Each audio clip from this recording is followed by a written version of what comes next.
Good morning बच्चों। आज हम लोग हिंदी लिटरेचर में पार्ट 3 मेरी साहसिक यात्रा का रिवीजन करेंगे।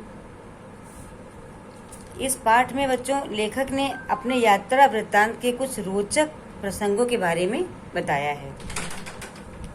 तो लेखक का जन्म सन 1622 में यॉर्क नगर में हुआ था और लेखक को समुद्री यात्रा करने का बहुत शौक था। तो जब लेखक पहली बार समुद्री यात्रा पर गए तो उनका जहाज एक भारी तूफान में फंस गया था। तब लेखक बहुत डर गए और एक नाव में बैठकर काफ़ी कठिनाइयों के बाद किनारे पर पहुंचे और वहां से लंदन पहुंचे और फिर एक जहाज मालिक के साथ वे गुयाना के लिए निकले।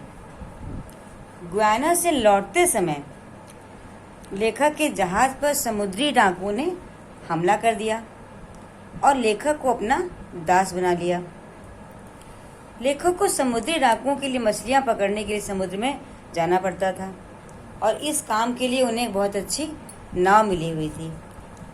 एक बार मछलियां पकड़ने के बहाने लेखक समुद्र में बहुत दूर निकल गए और डाकुओं के चंगुल से छूट गए। कई दिनों तक समुद्र में यात्रा करते रहे। फिर उन्हें एक जहाज मिला जो कि ब्राज़ील जा रहा था। लेखक ने उसके कप्तान से साथ चलने की अनुमति मांगी तो कप्तान राजी हो गया और फिर लेखक उसी जहाज से ब्राज़ील पहुंच गए। ब्राज़ील में वह 4 वर्षों तक रहे, परंतु समुद्री यात्रा के शौकीन होने के कारण एक जगह उनके लिए रुकना बहुत मुश्किल था। इसलिए उन्होंने दोबारा से गुयाना जाने का फैसला किया। पुनः गुयाना की यात्रा के समय लेखक का जो जहाज था वो समुद्र में तूफान आ जाने के कारण रेत में फंस गया।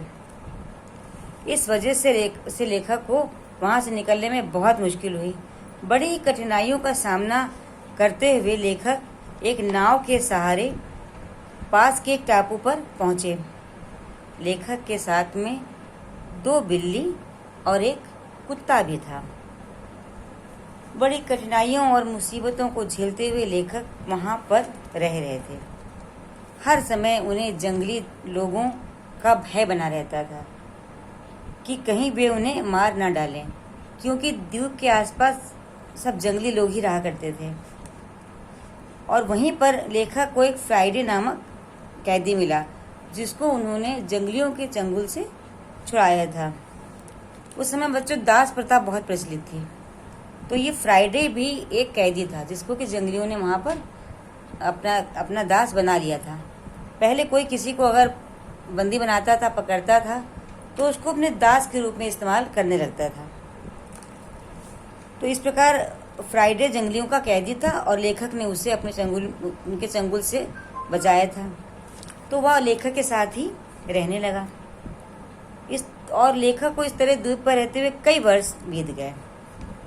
एक दिन लेखक दूरबीन लेकर के पहाड़ की चोटी पर पहुंचे और उन्होंने वहां से देखा कि 2 मील के फासले पर एक जहाज लंगर डाल करके खड़ा था। वह इंग्लैंड का जहाज था। कुछ लोग नाव द्वारा किनारे पर आए थे। उन्हीं में से 3 लोग कैदी थे। किसी तरह से मौका निकालकर लेखक ने एक कैदी से बात की तो पता चला कि वह उस जहाज का कप्तान है और उसके ही नाविकों ने विद्रोह किया है और उन्हें बंदी बना लिया है और जहाज अपने कब्जे में कर लिया है।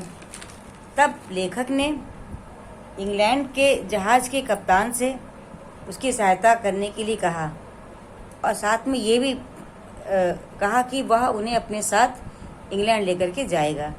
तो कप्तान राजी हो गया।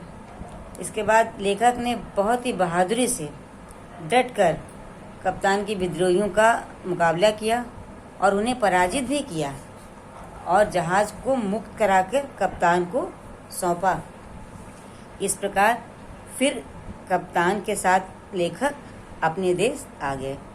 और उनके साथ उनका मित्र फ्राइडे भी आया था। तो इस तरह से लेखक 28 वर्षों तक उस द्वीप पर रहे थे। तो बच्चों, इस कहानी के आधार पर हम ये बता सकते हैं या हम ये कह सकते हैं कि लेखक समुद्री यात्राओं के बहुत शौकीन थे। वो एक निडर और साहसी व्यक्ति थे जो कि अपनी मुसीबतों और कठिनाइयों का डट कर सामना करते थे। ये कहानी हमने आपको संक्षेप में बता दी है। आप बुक से इसको फिर से एक बार पढ़ लीजिएगा और शाम को इससे संबंधित आपको प्रश्न जो दिए जाएंगे उन्हें आपको MCQ में करना है। ओके बच्चों।